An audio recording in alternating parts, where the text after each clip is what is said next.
Corporate social responsibility.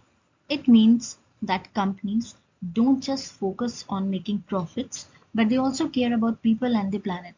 It's a way of doing business where a company helps society, like supporting education, health programs, protects the environment, like reducing pollution or saving energy, and treats everyone fairly, including employees, customers, local communities.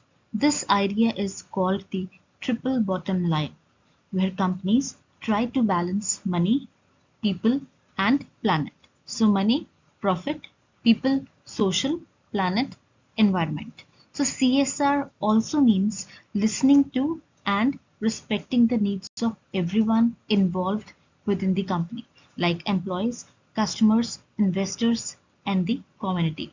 Let's understand it with the short story. This is a big chocolate factory. It makes yummy chocolates and earns a lot of money. But one day, the factory owner thinks, I should also do something nice for the people in my town. So he builds a playground, gives chocolates to poor children, and asks his workers to plant trees and clean the streets.